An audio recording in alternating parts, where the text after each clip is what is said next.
Às 9h47 da manhã de 4 de junho de 1942, o comandante Joseph Rochefort estava no porão do quartel-general do 14º Distrito Naval em Pearl Harbor, observando um mapa do Oceano Pacífico que mostrava a posição de cada navio de guerra americano a 1000 milhas do atol de Midway. Ele não dormia havia 36 horas. Seus olhos ardiam de tanto encarar mensagens japonesas decodificadas. Suas mãos tremiam ligeiramente por causa do excesso de café e da falta de comida, mas nada disso importava agora. Em aproximadamente 90 minutos, os bombardeiros de mergulho americanos encontrariam a frota de porta-aviões japonesa ou ficariam sem combustível tentando. Se a encontrassem, os Estados Unidos tinham uma chance. Se não a encontrassem, o Japão controlaria o Pacífico pela próxima década. Rochefort havia passado 6 meses quebrando códigos navais japoneses. Ele sabia para onde a frota inimiga estava indo. Ele sabia quando eles chegariam. Ele sabia a composição de suas forças. 4 porta-aviões pesados, 2 porta-aviões leves, 7 navios de guerra, 15 cruzadores, 42 destroyers. Ele sabia tudo isso porque ele e sua equipe haviam penetrado o código naval japonês, JN-25B. Mas o conhecimento não significava nada se os pilotos americanos não pudessem transformar essa inteligência em ação. Os japoneses não acreditavam que os americanos fossem capazes desse nível de guerra. Almirantes japoneses vinham dizendo isso há meses. Os americanos eram moles. Os americanos não tinham disciplina. Os americanos não podiam se igualar à habilidade de pilotagem japonesa ou ao brilhantismo tático japonês.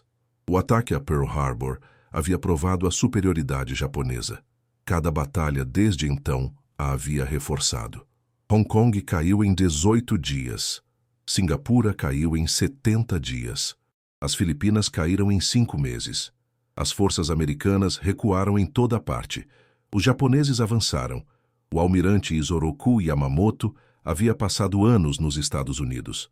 Ele estudou na Universidade de Harvard de 1919 a 1921.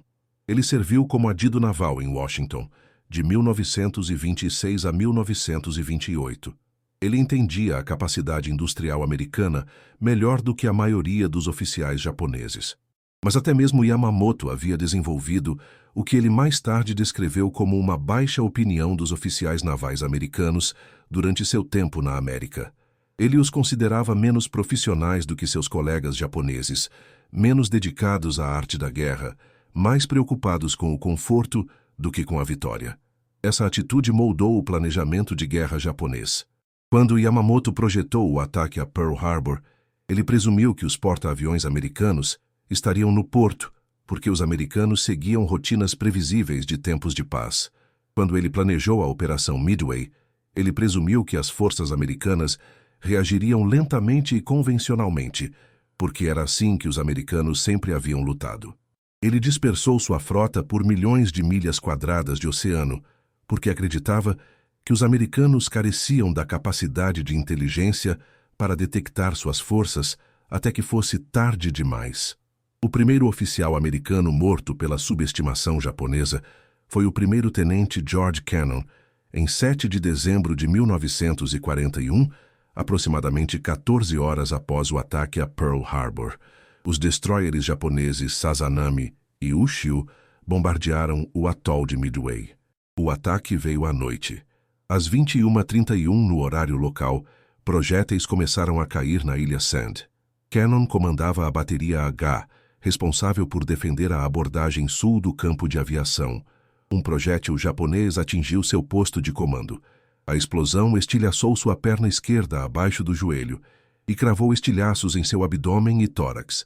Seus homens tentaram evacuá-lo para o posto de socorro. Kennan recusou. Ele permaneceu em seu posto, dirigindo fogo contra os destroyers japoneses por mais 40 minutos, mesmo enquanto sangrava de múltiplas feridas. Sua bateria marcou acertos em ambos os destroyers, forçando-os a recuar.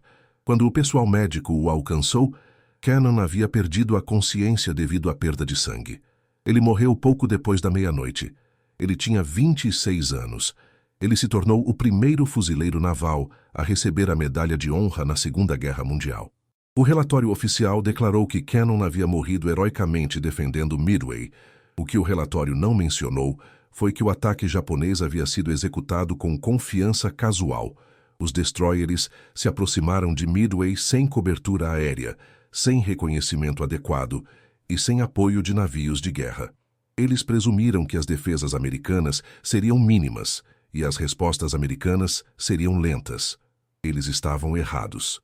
A bateria de Cannon, apesar de estar em desvantagem de poder de fogo, revidou eficazmente. Múltiplos acertos forçaram ambos os destroyers a recuar mais cedo do que o planejado. Os japoneses subestimaram a determinação americana, mas Cannon estava morto. Este padrão se repetiria por todo o Pacífico pelos próximos 6 meses. As forças japonesas alcançaram vitória após vitória, mas cada vitória custou mais do que Tóquio admitia.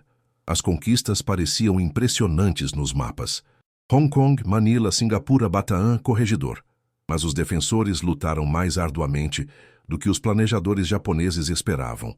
Fuzileiros navais americanos na ilha Wake resistiram por 15 dias contra probabilidades esmagadoras. Tropas filipinas e americanas em Bataan lutaram por 3 meses antes de se renderem. A guarnição britânica em Singapura, embora finalmente derrotada, infligiu baixas significativas. Estas não eram as vitórias fáceis que o planejamento japonês pré-guerra havia antecipado. O almirante Nimitz entendia isso. De seu quartel-general em Pearl Harbor, Nimitz observava a expansão japonesa com preocupação, mas não com pânico. Ele reconheceu que o Japão havia alcançado vitórias táticas, mas não o domínio estratégico. As linhas de suprimento japonesas estavam excessivamente estendidas. As forças japonesas estavam dispersas por milhares de milhas de oceano. A aviação naval japonesa, embora formidável, não era invencível. Mais importante, Nimitz tinha algo que Yamamoto não tinha. Ele tinha quebradores de código.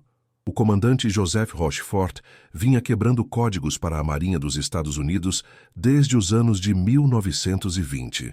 Ele não era um oficial naval típico. Nascido em Dayton, Ohio, em 1900, Rochefort se alistou na Marinha durante a Primeira Guerra Mundial sem terminar o ensino médio. Ele ganhou sua patente através do programa de treinamento de oficiais em tempo de guerra e descobriu que tinha aptidão para o trabalho de inteligência. A Marinha o enviou ao Japão para 3 anos de treinamento de idioma no final dos anos de 1920. Ele retornou ao Japão no início dos anos de 1930 para estudos avançados. Em 1941, Rochefort era um de talvez uma dúzia de oficiais americanos que combinavam fluência em japonês, profundo conhecimento da cultura japonesa e experiência em criptoanálise. A Marinha designou Rochefort para a Estação Haipo no início de 1941. A Estação Haipo era a unidade de inteligência de rádio em Pearl Harbor, localizada no porão do quartel-general do 14º Distrito Naval. O espaço de trabalho era apertado, mal ventilado e perpetuamente frio para proteger as máquinas de tabular IBM usadas para a análise de códigos. A equipe de Rochefort consistia em cerca de 40 pessoas, criptoanalistas, especialistas em língua japonesa, operadores de rádio e escriturários. A maioria era reservista ou marinheiro alistado. Alguns eram músicos da banda do navio de guerra Califórnia. Rochefort os recrutou especificamente porque acreditava que sua capacidade de ler e interpretar partituras se traduziria em reconhecimento de padrões na quebra de códigos. Ele estava certo. Quebrar o código naval japonês JN-25B era extraordinariamente difícil. O sistema usava grupos de código de 5 dígitos, cada um representando uma palavra, frase ou conceito. Esses grupos de código eram então criptografados usando tabelas aditivas que mudavam periodicamente. Sem as tabelas aditivas, os grupos de código eram sem sentido sem entender o contexto e as referências culturais. Até mesmo mensagens decifradas eram difíceis de interpretar. Antes de Pearl Harbor, a estação Haipo conseguia ler talvez 10 a 15% do tráfego naval japonês interceptado. Isso não era suficiente para fornecer aviso tático de ataques. Depois de Pearl Harbor, tudo mudou. As apostas eram existenciais. Rochefort e sua equipe trabalhavam 24 horas por dia. Eles dormiam em turnos, comiam em suas mesas e raramente viam a luz do dia. O próprio Rochefort adotou um uniforme incomum para essas sessões de maratona, um smoking vermelho e chinelos de carpete. Sua equipe o achava excêntrico. Seus superiores em Washington o achavam insubordinado. Rochefort não se importava com nenhuma das opiniões. Ele se importava em quebrar códigos e salvar vidas americanas. Em abril de 1942, a estação Hippo estava lendo talvez 40% do tráfego naval japonês. Isso foi suficiente para detectar padrões e identificar preparações para grandes operações. No início de maio, Rochefort começou a notar atividade incomum. Múltiplas interceptações faziam referência a uma operação agendada para o início de junho. O alvo foi designado AF. A operação envolvia forças substanciais, múltiplas divisões de porta-aviões, formações de navios de guerra, esquadrões de cruzadores e um grupo de invasão. Isso não era uma incursão ou um ataque de sondagem. Esta era uma grande ofensiva. Rochefort analisou cada referência a AF no tráfego interceptado. Mensagens anteriores haviam usado a letra A para designar locais no Pacífico Central. O componente F parecia corresponder às coordenadas geográficas do atol de Midway. Pistas adicionais apoiavam essa conclusão. Um voo de reconhecimento japonês havia relatado condições climáticas em AF. O relatório meteorológico correspondia às condições conhecidas em Midway. Referências a forças de desembarque e construção de base aérea sugeriam uma invasão anfíbia. Tudo apontava para Midway, mas Washington discordava. O capitão John Redman, que dirigia a seção de código e sinais da Marinha em Washington, acreditava que AF se referia às Ilhas Aleutas, ou possivelmente à costa oeste. Outros analistas sugeriram Port Moresby, ou até mesmo o próprio Havaí. O almirante Ernest King, que comandava toda a Marinha dos Estados Unidos, estava recebendo avaliações de inteligência conflitantes. Alguns diziam Midway, alguns diziam Alasca, alguns diziam o Pacífico Sul. King precisava de certeza. Nimitz também precisava. Nimitz tinha 3 porta-aviões disponíveis no Pacífico: Enterprise, Hornet e Yorktown. Os japoneses tinham pelo menos 6 porta-aviões, possivelmente 8. Se Nimitz concentrasse suas forças em Midway e o ataque viesse em outro lugar, o alvo real ficaria indefeso. Se Nimitz dispersasse suas forças para cobrir múltiplos locais, elas seriam derrotadas em detalhe. Quando os japoneses atacassem em força, Nimitz tinha que acertar o palpite. Um palpite errado perderia a guerra. Rochefort precisava de prova. Ele precisava forçar os japoneses a confirmar que a AF era Midway. Em 19 de maio de 1942, Rochefort propôs uma operação de engano ao comandante Edwin Layton, que servia como oficial de inteligência do almirante Nimitz. Layton e Rochefort haviam servido juntos durante o treinamento de idioma no Japão. Eles confiavam um no outro profissional e pessoalmente. Layton entendeu imediatamente o que Rochefort estava propondo. O plano era elegante em sua simplicidade. Midway transmitiria uma mensagem de rádio não criptografada relatando uma falha de equipamento. Especificamente, a mensagem declararia que a planta de destilação de água havia sofrido um mau funcionamento sério e que a guarnição estava ficando com pouca água doce.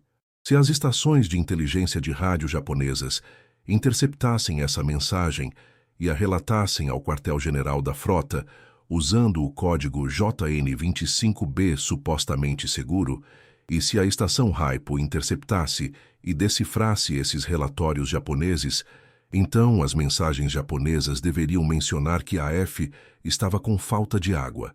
Isso provaria definitivamente que a AF era Midway. O plano tinha riscos. Se os japoneses suspeitassem de engano, eles poderiam mudar seus códigos imediatamente. A estação Hippo perderia sua janela para o planejamento japonês. Se os japoneses simplesmente ignorassem a mensagem, a manobra falharia em fornecer prova. Se Washington ainda se recusasse a acreditar em Rochefort, mesmo com evidências de confirmação, todo o exercício seria inútil. Mas a alternativa era pior. Sem prova, O desacordo entre Rochefort e Washington continuaria, e Nimitz teria que tomar sua decisão baseado em análises concorrentes em vez de inteligência confirmada.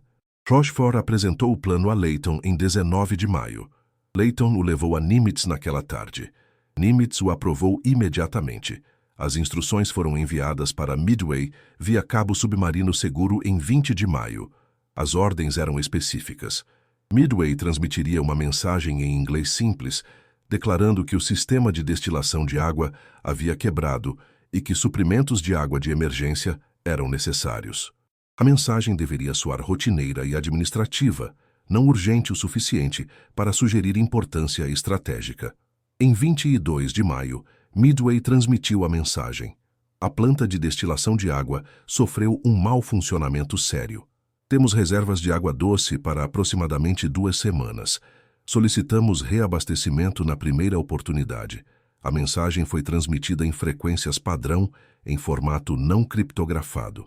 Estações de inteligência de rádio japonesas nas Ilhas Marshall a interceptaram em horas.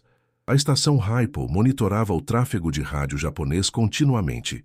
Em 48 horas, eles interceptaram uma mensagem japonesa criptografada em JN25B. A mensagem era de uma unidade de inteligência japonesa para o quartel-general da Frota Combinada. Quando decifrada, a mensagem declarava que o reconhecimento aéreo havia confirmado a F como um objetivo e que a F estava relatando uma escassez de água doce.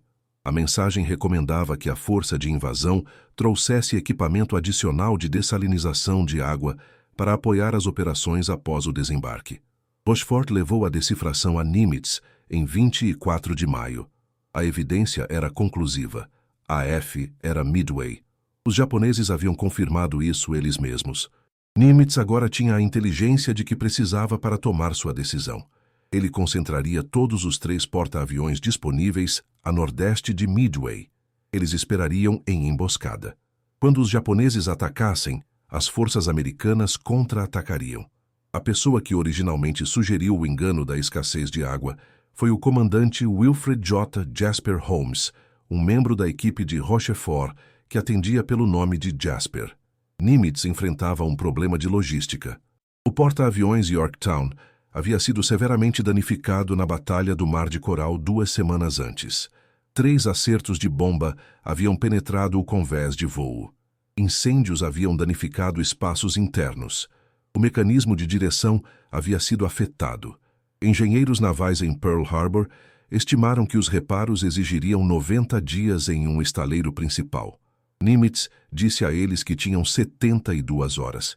1.400 trabalhadores do estaleiro naval de Pearl Harbor desceram sobre o Yorktown quando ele entrou no porto mancando em 27 de maio.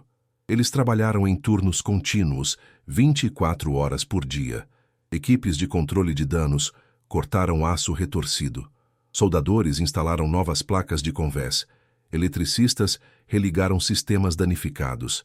Ajustadores de navios remendaram rupturas no casco. Carpinteiros reconstruíram espaços destruídos. O trabalho continuou sem pausa. O Yorktown partiu de Pearl Harbor em 30 de maio com algumas equipes de reparo ainda a bordo, planejando completar o trabalho no mar. O Enterprise e o Hornet haviam partido 2 dias antes. Todos os 3 porta-aviões se encontraram em uma posição designada como ponto sorte em 2 de junho. O ponto sorte estava localizado a 325 milhas a nordeste de Midway. A posição havia sido cuidadosamente escolhida. Estava perto o suficiente de Midway para permitir uma resposta rápida quando as forças japonesas fossem detectadas. Estava longe o suficiente da rota de abordagem japonesa esperada para evitar a detecção prematura por aviões de reconhecimento japoneses. Estava posicionado para permitir que os porta-aviões americanos atacassem a frota japonesa de uma direção inesperada. A força americana consistia em 3 porta-aviões, 8 cruzadores, 15 destroyers e aproximadamente 233 aeronaves. O contra-almirante Frank Jack Fletcher comandava a força geral a partir do Yorktown. O contra-almirante Raymond Spruance comandava a força-tarefa 16, composta pelo Enterprise e pelo Hornet. Ambos os homens entendiam que estavam em menor número. A inteligência japonesa sugeria que o inimigo tinha 4 porta-aviões de frota, 2 porta-aviões leves, múltiplas divisões de navios de guerra e mais de 248 aeronaves de porta-aviões. Mas os americanos tinham 2 vantagens cruciais. Eles sabiam quando os japoneses chegariam e sabiam onde os japoneses estariam. Em 3 de junho, um bombardeiro de patrulha PB-8 Catalina avistou navios japoneses a 600 milhas a sudoeste de Midway. O piloto relatou transportes e navios de escolta, seguindo para nordeste. Esta era a força de invasão, se aproximando exatamente da direção que Rochefort havia previsto. Mas não eram os porta-aviões. Os porta-aviões se aproximariam do noroeste, atacando Midway de uma direção diferente para alcançar a surpresa.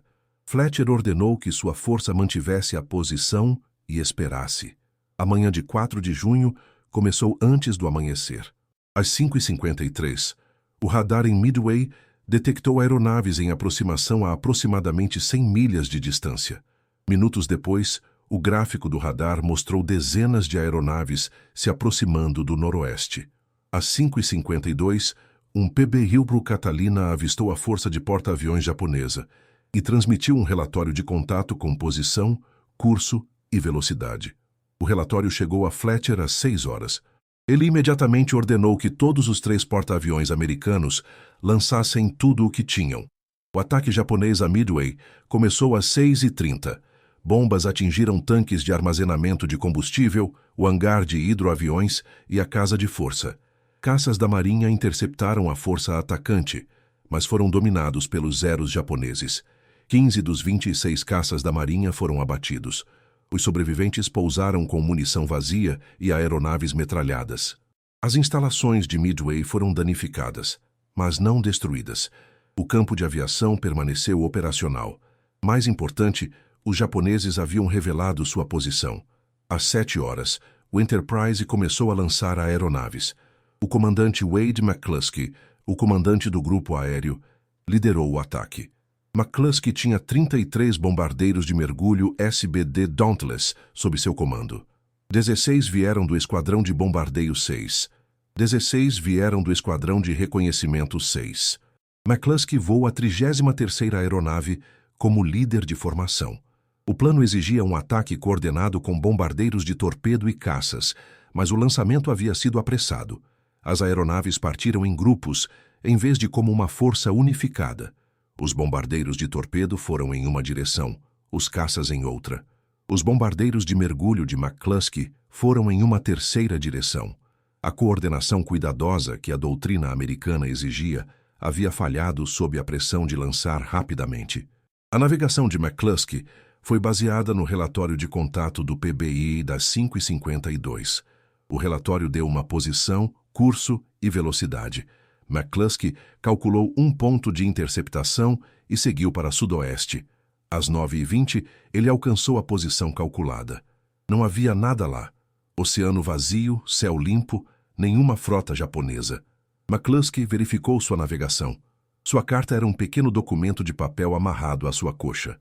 Seus instrumentos consistiam em uma bússola magnética e um indicador de velocidade do ar. A navegação sobre a água em 1942 era uma arte, não uma ciência. Pequenos erros se acumulavam. O desvio do vento afetava o curso. A visibilidade variava. McCluskey teve que decidir: retornar em direção ao Enterprise ou continuar procurando. Seu medidor de combustível mostrava que ele estava queimando reservas. Em mais 30 minutos, ele alcançaria o ponto de não retorno. Se ele não tivesse encontrado os japoneses até então, ele teria que voltar ou arriscar ficar sem combustível antes de alcançar seu porta-aviões. Alguns de seus pilotos já estavam voltando. 3 aeronaves haviam abandonado devido a problemas no motor anteriormente, mas abandonariam se ele continuasse procurando. Mas se McCluskey voltasse agora sem encontrar o inimigo, toda a missão seria desperdiçada. Todas aquelas tripulações de bombardeiros de torpedo que haviam morrido, teriam morrido por nada. McCluskey tomou sua decisão. Ele procuraria para sudoeste por mais 15 minutos. Se não encontrasse nada, ele executaria um padrão de busca em caixa para o norte. Seu raciocínio era lógico. Se os porta-aviões japoneses tivessem passado do ponto de interceptação e estivessem agora ao sul de sua posição, os aviões de patrulha PB-8 de Midway os teriam avistado e relatado sua posição. Uma vez que não havia relatos de porta-aviões japoneses ao sul, eles deveriam estar ao norte. Algo deve tê-los atrasado ou mudado seu curso. O raciocínio de McCluskey estava exatamente correto. Os porta-aviões japoneses foram forçados a manobrar repetidamente durante a manhã. Bombardeiros de torpedo americanos de Midway atacaram às 7h10. Porta-aviões japoneses viraram bruscamente para evitar torpedos.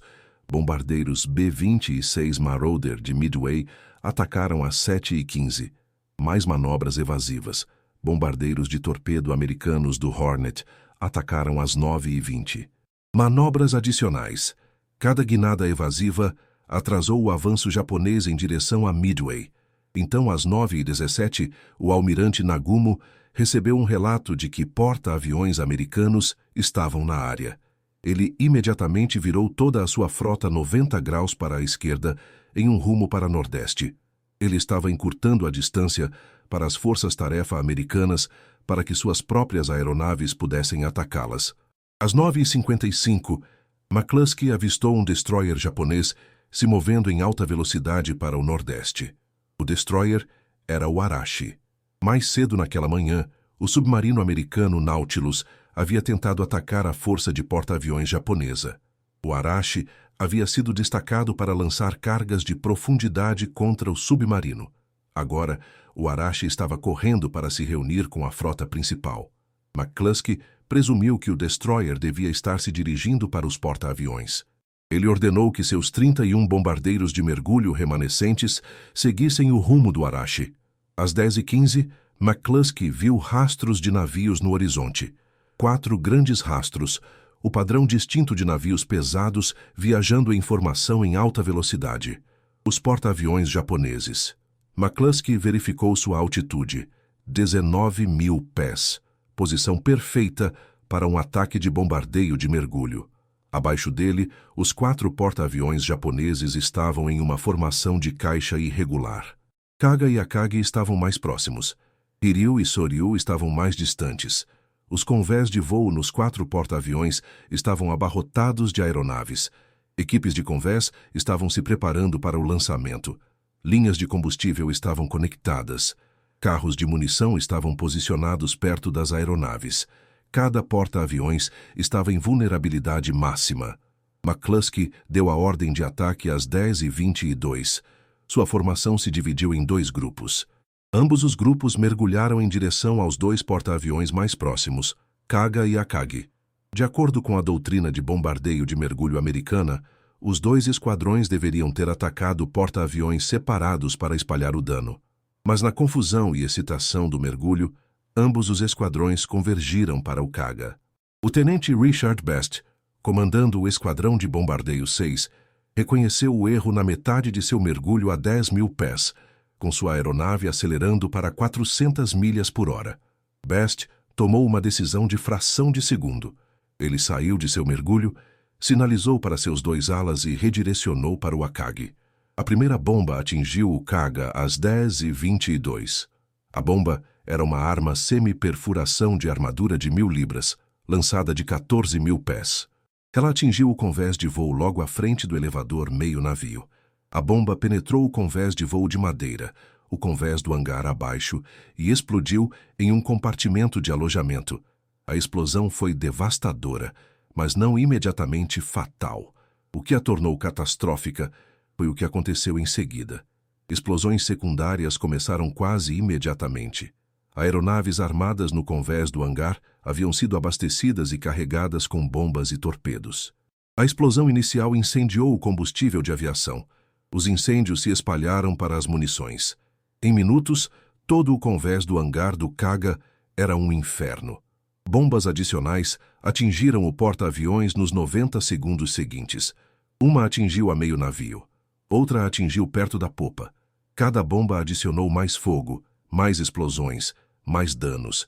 Às 10h24, o Kaga estava condenado.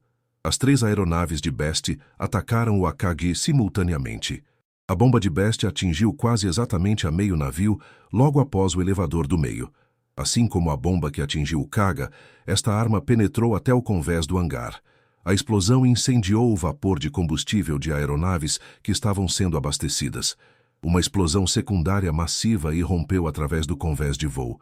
Um dos alas de Best marcou um quase acerto que desabilitou o leme do Akagi. O porta-aviões começou a girar em círculos fora de controle. Incêndios consumiram o convés do hangar. Explosões de munição mataram equipes de controle de danos. Às 10h46, o capitão do Akagi ordenou o abandono do navio.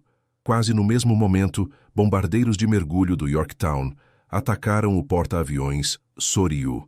O comandante Maxwell Leslie liderou 17 bombardeiros de mergulho SBD Dauntless em um ataque exemplar. 3 bombas atingiram o Soryu em rápida sucessão. Todas as 3 penetraram até o convés do hangar. Todas as 3 desencadearam as mesmas explosões secundárias catastróficas que haviam condenado o Kaga e o Akagi. O Soryu foi abandonado às 10h45. 3 porta-aviões japoneses destruídos em aproximadamente 4 minutos. Das 10h22 às 10h26, todo o equilíbrio estratégico da Guerra do Pacífico mudou. O Japão havia entrado na batalha com 4 dos 6 porta-aviões que atacaram Pearl Harbor. Às 10h30, 3 desses 4 eram destroços em chamas. O 4º porta-aviões Hiryu conseguiu lançar 2 ataques contra o Yorktown antes de ser localizado e destruído por bombardeiros de mergulho do Enterprise às 17 horas daquela tarde. A narrativa popular descreve estes como os 5 minutos fatais quando o Japão estava a momentos de lançar seu próprio ataque. A Bolsa de Estudos Moderna desmascarou essa afirmação dramática. De acordo com a pesquisa abrangente de Jonathan Parshall e Anthony Tully em seu trabalho autoritário Shattered Sword, publicado em 2005, os convéses de porta-aviões japoneses às 10h25 estavam principalmente vazios. As aeronaves de ataque ainda estavam nos hangares sendo rearmadas e reabastecidas. O almirante Nagumo estava a aproximadamente 30 a 45 minutos de estar pronto para lançar seu ataque, não 5 minutos. O momento coincidente do ataque americano foi real e afortunado. Mas a ideia de que o Japão estava a segundos da vitória é um mito que se originou de relatos japoneses pós-guerra imprecisos, particularmente os do comandante Mitsuo Fuchida, cujo testemunho foi minuciosamente desacreditado por historiadores modernos. O almirante Chuichi Nagumo estava na ponte do cruzador leve Nagara e observava seus porta-aviões queimarem.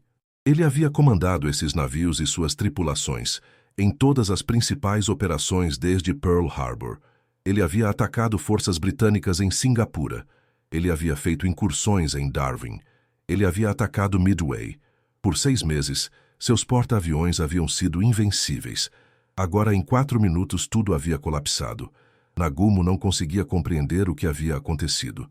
Os ataques de torpedo americanos durante toda a manhã haviam sido ineficazes. 41 bombardeiros de torpedo destruídos sem conseguir um único acerto. Então, bombardeiros de mergulho americanos apareceram no momento precisamente pior possível. Como eles sabiam quando atacar? Como eles coordenaram a partir de múltiplos porta-aviões, sem comunicação por rádio, que os interceptadores japoneses pudessem detectar? Como eles encontraram a frota depois que as manobras evasivas japonesas haviam mudado o curso e a posição?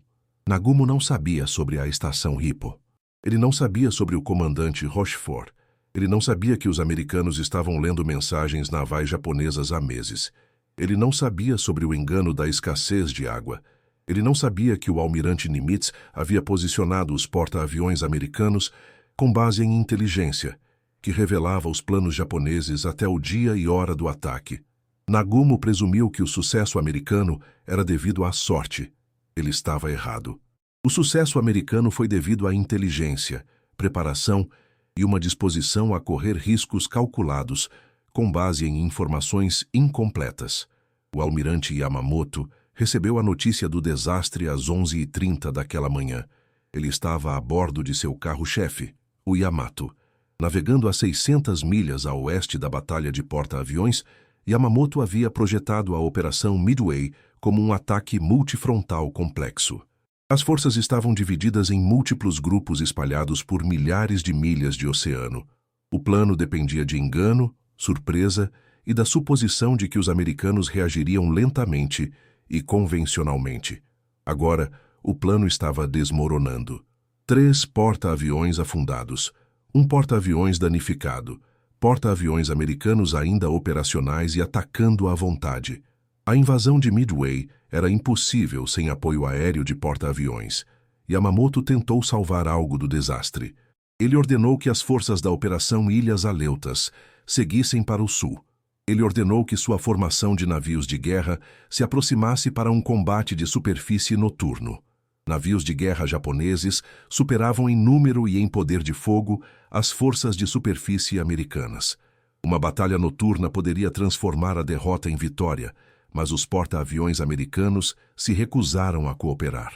Eles se retiraram para o leste, mantendo distância, recusando-se a ser atraídos para um combate de superfície onde as vantagens japonesas em artilharia e luta noturna dominariam. À meia-noite de 5 de junho, Yamamoto aceitou a realidade. A operação havia falhado. Ele ordenou uma retirada geral em direção ao Japão. A Batalha de Midway custou ao Japão 4 porta-aviões de frota, um cruzador pesado, 248 aeronaves e 3.507 militares mortos. As perdas de aviadores incluíram 110 pilotos e tripulantes de porta-aviões experientes, homens que haviam acumulado milhares de horas de voo e anos de treinamento. Essas perdas foram significativas, mas não imediatamente catastróficas para as reservas de pilotos do Japão. O programa de treinamento de aviação naval japonês poderia formar pilotos novos suficientes para preencher os cockpits vazios, mas os novos pilotos teriam muito menos treinamento do que os homens que substituíam. Os veteranos perdidos em Midway haviam voado em missões de combate desde dezembro de 1941. Seus substitutos entrariam em combate com experiência mínima. O conhecimento institucional e a eficácia em combate da aviação de porta-aviões japonesa foram permanentemente degradados. As perdas americanas foram um porta-aviões, um destroyer, aproximadamente 150 aeronaves e 307 militares mortos. O Yorktown, aleijado por ataques aéreos japoneses em 4 de junho, foi torpedeado pelo submarino japonês I-168 em 6 de junho. O destroyer Heyman, ao lado do Yorktown, auxiliando no controle de danos, também foi torpedeado e afundou rapidamente. O Yorktown permaneceu à tona por mais várias horas antes de finalmente afundar em 7 de junho. A taxa de baixas foi de aproximadamente 10-1 a favor dos Estados Unidos. Para a Marinha Imperial Japonesa, que não perdia uma grande batalha há mais de 300 anos, isso foi psicologicamente devastador. A cultura militar japonesa enfatizava a honra, a coragem e a superioridade espiritual sobre os fatores materiais. Midway demonstrou que a honra e a coragem eram insuficientes contra um inimigo com melhor inteligência, melhor tecnologia e capacidade industrial superior. O que mudou após Midway não foi apenas o equilíbrio de forças, mas o equilíbrio de confiança. Antes de Midway, os comandantes japoneses planejavam operações presumindo que as respostas americanas seriam lentas, mal coordenadas e taticamente previsíveis. Após Midway, essas suposições eram insustentáveis. Os americanos demonstraram segurança operacional boa o suficiente para impedir a inteligência japonesa de detectar movimentos de porta-aviões. Os americanos demonstraram capacidades de quebra de código sofisticadas o suficiente para ler planos operacionais japoneses. Os americanos demonstraram coordenação tática boa o suficiente para lançar ataques simultâneos de múltiplos porta-aviões. Mais importante, os americanos demonstraram uma disposição a aceitar baixas devastadoras a fim de alcançar a vitória. Os esquadrões de torpedo foram aniquilados, mas seu sacrifício havia atraído os caças japoneses para o nível do mar, deixando os porta-aviões vulneráveis quando os bombardeiros de mergulho chegaram. A liderança militar japonesa lutou para entender o que havia acontecido. O almirante Matomi Ugaki, que serviu como chefe de gabinete de Yamamoto, manteve um diário pessoal detalhado durante toda a guerra. Suas entradas para o início de junho de 1942 revelam o impacto psicológico de Midway. Em 5 de junho, imediatamente após a batalha, Ugaki atribuiu a derrota a reconhecimento insuficiente e más decisões táticas de Nagumo. Ele implicou que uma melhor patrulha e uma reação mais rápida teriam mudado o resultado. Em 7 de junho, após a chegada de relatórios mais completos, Ugaki reconheceu que a inteligência americana havia sido muito superior às expectativas japonesas. Em 10 de junho, ele estava escrevendo sobre a necessidade de revisar fundamentalmente as avaliações japonesas das capacidades militares americanas. Nos escalões superiores da Marinha Imperial Japonesa, houve notavelmente pouca responsabilização pelo desastre. Nem Yamamoto, nem Nagumo foram dispensados do comando. Nenhum almirante foi julgado em corte marcial. Nenhum oficial sênior foi redesignado em desgraça. A resposta institucional foi minimizar o conhecimento público da derrota enquanto implementavam silenciosamente mudanças táticas. Sobreviventes foram colocados em quarentena ao retornar ao Japão. Eles foram proibidos de discutir a batalha com qualquer pessoa fora dos militares. Relatórios oficiais de baixas foram falsificados. O público japonês não soube nada sobre Midway por anos. O encobrimento foi tão bem sucedido que muitos civis japoneses não souberam sobre a batalha até depois que a guerra terminou em 1945. Em 15 de junho de 1942, a equipe do vice-almirante Nagumo começou a redigir uma nova doutrina de porta-aviões. O projeto resultou em um manual tático, emitido no final de julho. O documento reconheceu formalmente pela primeira vez na doutrina naval japonesa que os porta-aviões eram a arma decisiva da guerra naval moderna. Todas as outras forças de superfície, incluindo navios de guerra, apoiariam as operações de porta-aviões em vez do contrário. Isso representou uma mudança revolucionária no pensamento naval japonês. Por décadas, a doutrina naval japonesa havia se centrado em navios de guerra como o árbitro final do combate naval. A batalha decisiva que venceria a guerra seria travada por linhas de tiro de navios de guerra com porta-aviões, fornecendo ataques de apoio. Midway provou que essa doutrina estava obsoleta, mas o reconhecimento veio tarde demais. O Japão já havia perdido suas tripulações de porta-aviões mais experientes e seus porta-aviões mais modernos. A doutrina operacional japonesa também mudou, embora nem sempre de forma eficaz. Yamamoto havia favorecido formações dispersas com forças espalhadas por vastas áreas oceânicas. A teoria era que a dispersão confundiria a inteligência americana e permitiria que as forças japonesas se concentrassem rapidamente quando o inimigo fosse localizado. Midway provou que a dispersão deixava as forças isoladas vulneráveis a ataques americanos concentrados. No entanto, os comandantes japoneses continuaram usando formações dispersas em batalhas subsequentes.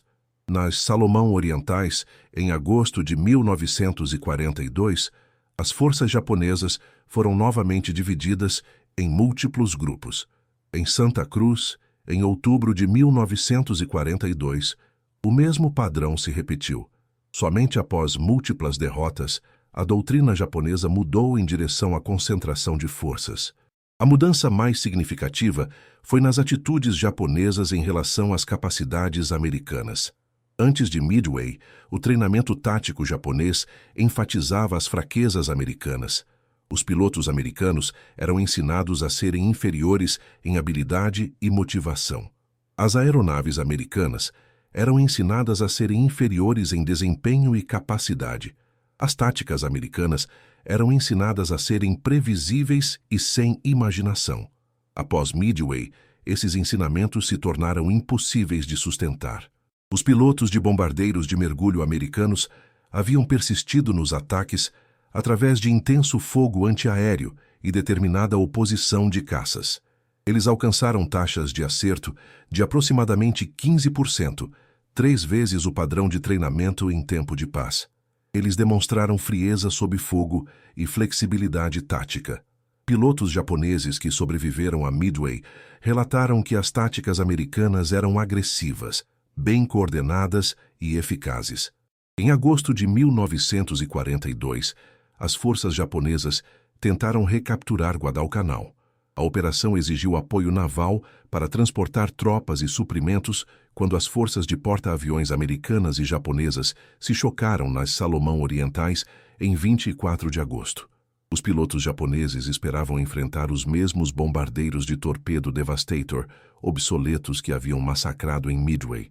Em vez disso, eles encontraram os bombardeiros de torpedo Grumman TBF Avenger, que eram mais rápidos, melhor armados e mais capazes de sobreviver do que os Devastator.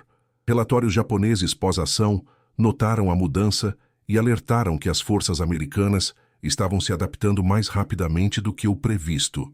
Em outubro de 1942, a inteligência naval japonesa estava distribuindo avaliações que advertiam explicitamente os comandantes sobre a subestimação das capacidades americanas. Um relatório circulado a todos os comandantes de divisão de porta-aviões declarava que os pilotos americanos demonstravam níveis de treinamento equivalentes aos pilotos japoneses e que as operações de porta-aviões americanas mostravam coordenação sofisticada e competência tática. O relatório recomendava aumento das patrulhas aéreas de combate, melhoria na cobertura de radar, melhor direção de caças e procedimentos de controle de danos mais agressivos. Essas recomendações eram taticamente sólidas, mas a indústria japonesa carecia da capacidade de produzir os sistemas de radar, equipamentos de rádio e equipamentos de controle de danos necessários para implementá-las eficazmente. A iniciativa estratégica no Pacífico mudou para os Estados Unidos após Midway. Em 7 de agosto de 1942, as forças americanas desembarcaram em Guadalcanal, nas Ilhas Salomão. Isso marcou a primeira grande operação ofensiva americana da Guerra do Pacífico. Os comandantes japoneses esperavam derrotar o desembarque rapidamente e expulsar as forças americanas para o mar. Em vez disso, a luta continuou por 6 meses brutais. A campanha consumiu recursos japoneses a uma taxa insustentável. A Marinha Imperial Japonesa perdeu 2 navios de guerra, 4 cruzadores, 11 destroyers e 6 submarinos, tentando apoiar as operações em Guadalcanal. As perdas americanas também foram severas. 2 porta-aviões, 8 cruzadores e 14 destroyers. Mas a indústria americana podia substituir as perdas em meses. A indústria japonesa exigia anos para construir substituições equivalentes. O almirante Yamamoto reconheceu que o Japão estava perdendo uma guerra de atrito que nunca poderia vencer. Em abril de 1943, ele planejou uma turnê de aumento de moral em bases avançadas nas Ilhas Salomão. A visita pretendia demonstrar às tropas da linha de frente que a liderança sênior entendia seus sacrifícios e valorizava seu serviço. O itinerário de Yamamoto foi transmitido aos comandantes avançados via rádio usando o código JN25B. A estação Haipo interceptou a transmissão. O sucessor do comandante Rochefort na estação Haipo decifrou a mensagem. Ela continha a programação completa de Yamamoto. Hora de partida de Rabaul, hora de chegada em Bougainville, tipo de aeronave, composição da escolta e rota de voo. A inteligência foi repassada ao almirante Nimitz. Nimitz enfrentou uma decisão difícil. Yamamoto era o estrategista naval mais capaz do Japão. Matá-lo danificaria a eficácia do comando japonês, mas assassinar Yamamoto também revelaria que os americanos podiam ler códigos japoneses. Se o Japão percebesse que o JN25B estava comprometido, eles mudariam todo o seu sistema de código. A estação Haipo perderia sua janela para o planejamento japonês. Nimitz teve que pesar a vantagem tática contra a inteligência estratégica. Ele autorizou a missão. Em 18 de abril de 1943, 16 caças P-38, Lightning do Campo Kukun, em Guadalcanal, interceptaram o transporte de Yamamoto sobre Bougainville. O confronto durou menos de 5 minutos. A aeronave de Yamamoto foi abatida. Ele morreu instantaneamente. O Japão havia perdido seu comandante naval mais experiente. A perda não foi militarmente decisiva, mas foi psicologicamente devastadora. Yamamoto havia sido o arquiteto da estratégia naval japonesa desde o final dos anos de 1930. Sua morte removeu o único oficial sênior que realmente entendia tanto as capacidades japonesas quanto o potencial americano. O comandante Joseph Rochefort não recebeu nenhum reconhecimento por seu papel na vitória de Midway. Na verdade, ele foi punido por seu sucesso. O relatório direto de Rochefort ao almirante Nimitz havia ignorado a cadeia de comando oficial e violado os protocolos burocráticos de Washington. O capitão John Redman, que dirigia a seção de código da Marinha em Washington, ressentia-se da independência de Rochefort e de sua estreita relação com Nimitz. Redman pressionou agressivamente para que Rochefort fosse removido da estação Haipo. No final de outubro de 1942, Rochefort recebeu ordens transferindo-o do Havaí. Inicialmente, ele foi designado para o comando da fronteira marítima ocidental em São Francisco, uma posição de Estado-Maior sem responsabilidades de inteligência. Em agosto de 1943, ele foi designado para comandar um dique seco flutuante, uma posição sem futuro, tipicamente dada a oficiais que estavam sendo encaminhados para a aposentadoria. Rochefort passou o resto da guerra em cargos administrativos, longe de operações de combate e trabalho de inteligência. Ele recebeu a Legião de Mérito em 1945, mas o almirante King objetou pessoalmente até mesmo a esse modesto reconhecimento. King acreditava que Rochefort havia sido insubordinado e ignorado os canais de comando adequados. O fato de a inteligência de Rochefort ter vencido a Batalha de Midway era, na visão de King, irrelevante para questões de disciplina militar e procedimento adequado. A medalha por serviço distinto foi anunciada para Rochefort em 1985, 9 anos após sua morte. O presidente Reagan apresentou formalmente a medalha aos filhos de Rochefort em 30 de maio de 1986. No ano seguinte, Rochefort recebeu uma medalha presidencial da Liberdade Póstuma.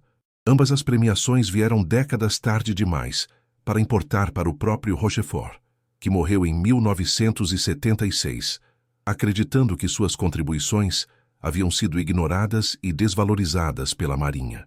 Ele havia servido por mais de 4 décadas. O comandante Wade McCluskey sobreviveu à Batalha de Midway, mas foi gravemente ferido durante seu ataque. Enquanto ele saía de seu mergulho, após bombardear o Kaga, 2 caças Zero japoneses atacaram sua aeronave por trás. Os Zeros fizeram 52 furos de bala no Dauntless de McCluskey. Uma bala atingiu McCluskey no ombro, passando pelo músculo e por pouco não atingindo seu pulmão. Seu artilheiro do assento traseiro, o marinheiro de primeira classe Walter Chokaluski, derrubou um dos Zeros atacantes. McCluskey conseguiu pilotar sua aeronave danificada de volta ao Enterprise, pousando com menos de 5 galões de combustível restantes. 10 outras aeronaves de seus esquadrões ficaram sem combustível e ameriçaram no oceano. Suas tripulações nunca foram encontradas. McCluskey recebeu a Cruz da Marinha por suas ações em Midway. Ele, mais tarde, comandou o porta-aviões de escolta Corregidor durante operações no Atlântico e no Pacífico. Após a guerra, ele serviu em várias posições de Estado-Maior e como adido naval antes de se aposentar como contra-almirante em 1956. Ele morreu em 27 de junho de 1976 aos 74 anos. O almirante Nimitz escreveu em seu relatório pós-ação que a decisão de McCluskey de continuar procurando a frota japonesa, apesar do combustível baixo e de nenhuma posição inimiga confirmada, e seu julgamento sobre onde o inimigo deveria estar, haviam decidido o destino da força-tarefa de porta-aviões americana e determinado o resultado da batalha.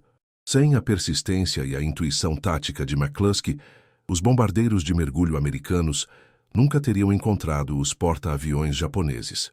O tenente Richard Best, que comandou o Esquadrão de Bombardeio 6 durante o ataque, alcançou a distinção única de marcar acertos confirmados em 2 porta-aviões inimigos em um único dia.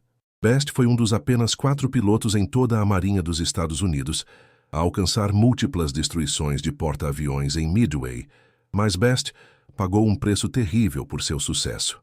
Durante seu mergulho no Akagi, Best respirou cal sodada cáustica, contaminada com oxigênio de um recipiente defeituoso, no sistema de oxigênio de emergência de sua aeronave. A contaminação danificou permanentemente seus pulmões e levou à tuberculose. Best foi hospitalizado pouco depois de Midway e nunca mais voou em combate. Ele foi aposentado por motivos médicos em 1º de março de 1944 aos 33 anos. Best recebeu a Cruz da Marinha por suas ações em Midway. Ele viveu até 28 de outubro de 2001. Em seus últimos anos, Best se tornou um participante ativo em eventos comemorativos de Midway e em pesquisas históricas. Ele trabalhou com historiadores para garantir relatos precisos da batalha e para corrigir mitos e imprecisões que haviam se acumulado ao longo de décadas. Best era particularmente insistente em corrigir a falsa narrativa dos 5 minutos fatais, explicando a múltiplos entrevistadores e pesquisadores que os porta-aviões japoneses não estavam nem perto de estar prontos para lançar quando os bombardeiros de mergulho americanos atacaram. O almirante Chester Nimitz permaneceu comandante da Frota do Pacífico durante toda a guerra. Ele dirigiu a estratégia americana em todo o teatro do Pacífico, coordenando operações do Exército, Marinha e Corpo de Fuzileiros Navais por milhões de milhas quadradas de oceano. Sob o comando de Nimitz, as forças americanas executaram a campanha de salto de ilha que ignorou os pontos fortes japoneses e tomou locais estrategicamente vitais. Nimitz selecionou pessoalmente as ilhas-alvo, alocou recursos e aprovou planos operacionais. Sua visão estratégica moldou toda a campanha do Pacífico. Em 2 de setembro de 1945, Nimitz assinou o documento de rendição japonês a bordo do navio de guerra Missouri na Baía de Tóquio. Ele consistentemente creditou a inteligência, particularmente o trabalho da estação Haipo, como o fator decisivo na vitória americana.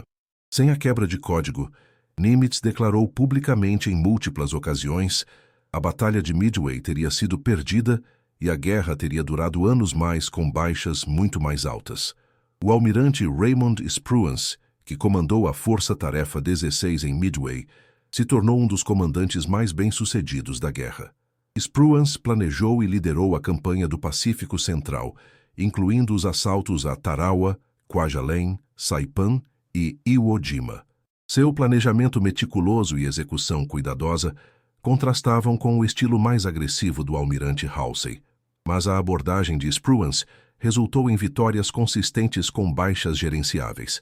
Spruance se tornou comandante em chefe da Frota do Pacífico em novembro de 1945, embora tenha ocupado o cargo apenas brevemente no período imediato pós-guerra.